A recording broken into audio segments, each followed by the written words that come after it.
So, isang good morning. Yan. Kararating ko lang po dito sa tindahan. At malakas ang ulan. Walang tigil yung ulan. Yan. Mga guys, ingat po tayo. Kasi hindi natigil yung ating pag-uulan. Tayo. Sana walang pasok ang mga estudyante ngayon. Kaya kawawa naman yung mga apo ko na pumapasok. Abuti na naman sila ng baha. Kaya yan, welcome to my vlog. Good morning everyone. Welcome sa lahat ng mga kaibigan yan sa social media, sa Facebook. At mga follower ko na solid. At kahit hindi solid, good morning sa inyo lahat. Ingat po tayo. Nakapagkape na po ako, nakapag-armusal ako, nakailan po akong pandesal, siguro naka-6. Ang dami ko nakain kasi papunta sa Korba yung aking kapitbahay, yung anak ng kapitbahay ko, ay nakita ko na nakamotor. Ang ginawa ko, nagtanong ako saan siya pupunta, sabi niya papunta daw siya ng Korba. Nagpabili po ako ng pandesal doon sa kanya, na mabait naman yung bata at nag-ano sa akin. Yan, binilihan ako ng pandesal. Ang sarap talaga ng pandesal talaga sa Bikere.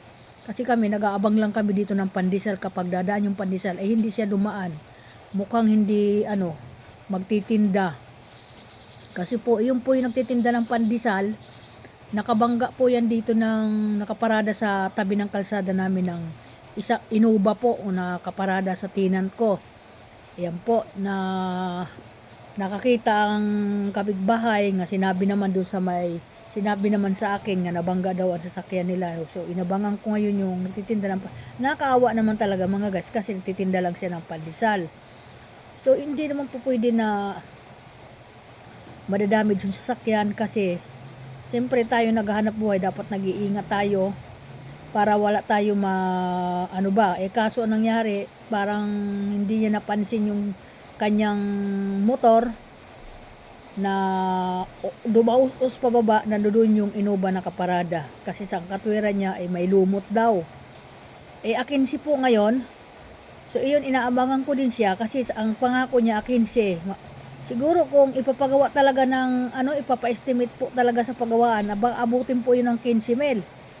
So kay mabait yung may-ari ng sasakyan, sabi sa akin, kawawa naman daw yan kung aanuhin daw nila kasi di naman daw sinasadya. Yun po, tama naman din yun.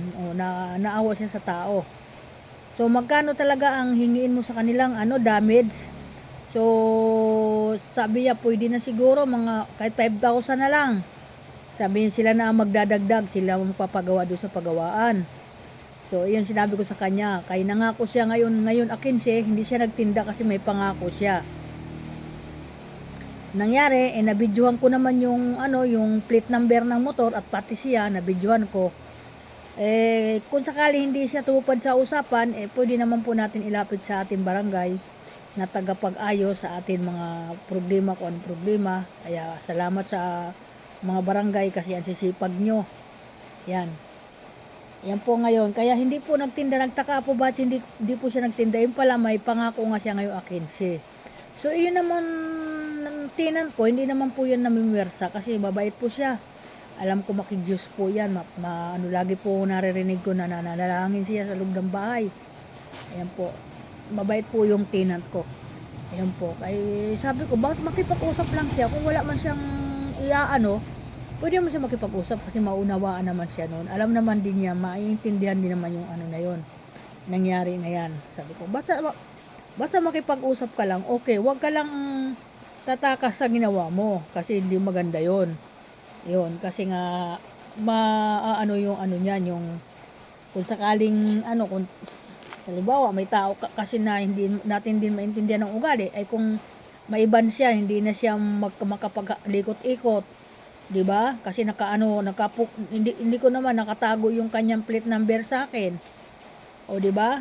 Kasi ganun po talaga ako, pag ako yung nadadamage, ay binibidyohan ko yung kanyang plate number para mayroon akong maebidensya na sakali magreklamo ba, ganun. Yan, ganun po. Good morning everyone. Malakas na naman ang mga ulan natin. Ingat-ingat po tayo mga bossing. Magdadala tayo ng payong, nagtataka ako po sinasabihan ako ng asawa ko, para daw ako, kasi, ilang araw na ako naglililigpit ng aking dun sa bag mga gamit. Yan pong ginawa ko. Kahapon may bulak, mayroon ako alcohol, may langis, apikasin, may Vicks. Kung ano-ano ko po ang pinagdadala doon sa aking bag para kung sakaling in case emergency, madadampot ko agad siya. Sabi ko ang ganun, yung bag ko, lilagyan ko ng isang tuwalya, at saka shampoo. Ba't ka kaya ako nagdala ng pati shampoo, dinala ko dahil paano naman tayo kung nasa labas tayo ng bahay, saan tayo maliligo, wala naman tayong kubita sa labas, di ba? Pero in case emergency lang, nagdala na ako ng ganun. Ayan po. Kaya sabi nga sa asawa ko, para kang sabi ang ganon, iniisip mo kasi kung ano-ano, sabi ang ganon. Manahimik ka kung ano-anong pinapanood mo, tapos isip ka ng isip ng mga bagay na ganyan. Sabi ang Panginoon, bahala na ang Panginoon, manalangin ka lang, sabi ang ganon. Hindi naman ako nagkulang mga guys, ako po ay nananalangin lagi, lalo na po yung mga balita na yan. Hindi po ako talagang inuuna ko yung ganun, humingi sa Panginoon ng tulong. Yan po, na sana kaawaan niya ang lahat ng mga tao na hindi makaranas ng mga ganyang bagay, lalo na po dito sa lugar namin, kung saan man, Quezon City, buong Metro Manila, ay sana ay magkaroon ng himala, nga wala sana ang darating na mga ganun sakuna.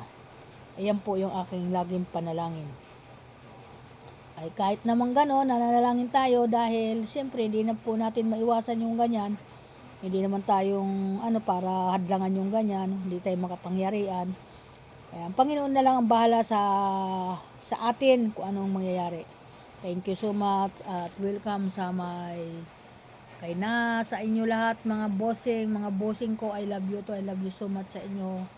Ayan lang po at magandang umaga. Ayan po. Yan po, narinig po niyo yung ulan na yun. Lakas, mula kanina, malakas po ulan.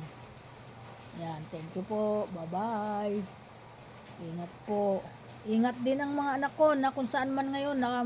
Mga anak, medyo huwag kayong lumalayo. Yan lang sinasabi ko sa inyo. Huwag kayong lumalayo muna. Kasi mahirap yung ating mga balita ngayon. Ayan, lalo na dyan sa Batangas, kay Mel, kay Lalani, kay Judith, sa lahat po ng mga kasama niyo dyan, ingat-ingat po.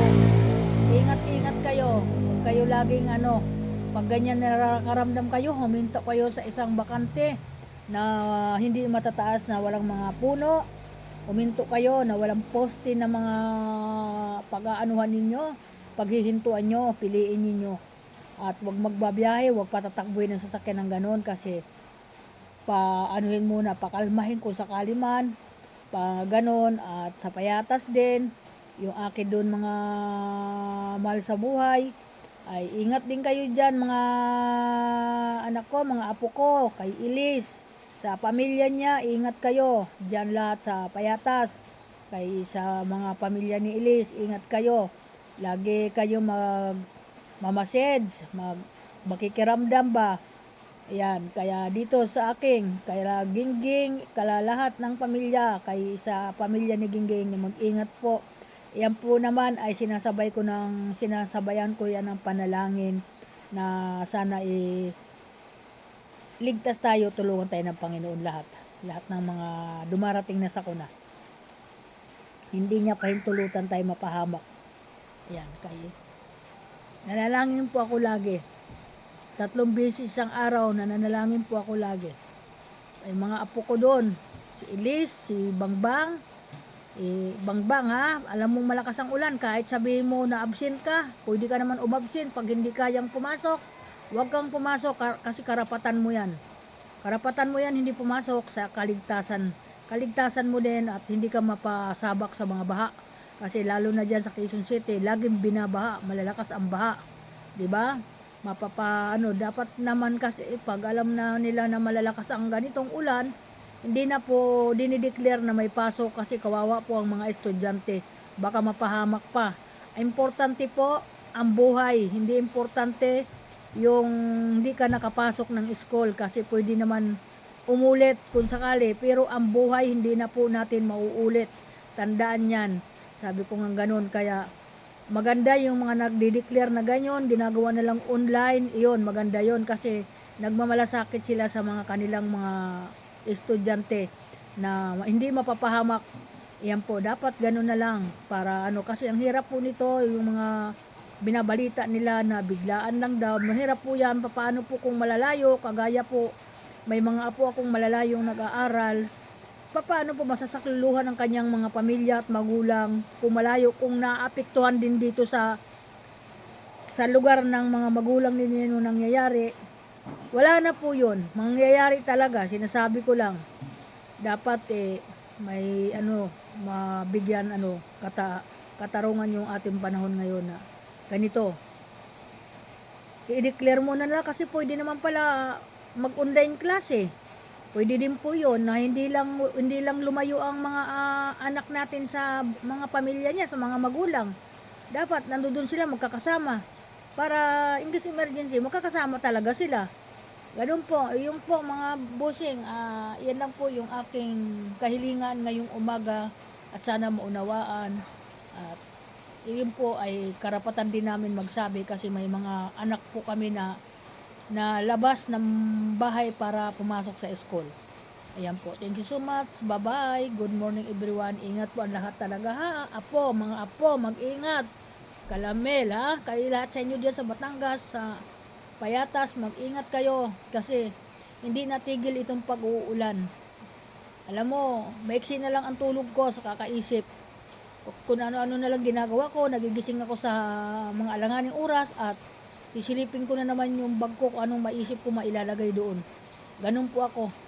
At sa bigas naman po, marami naman po akong inireading bigas. Ayan o. Alam mo ang purpose ko dito, yung hindi maging mabili yung aking bigas.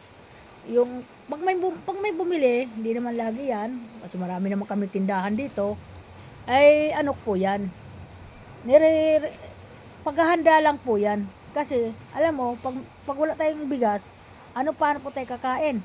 Kahit lugaw man lang, hindi tayo makakakain.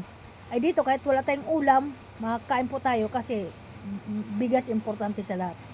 Kaya ayan, thank you so much. Bye-bye. Maraming salamat. Ingat ang mga anak ko, ingat ang mga apo ko. Bye-bye po.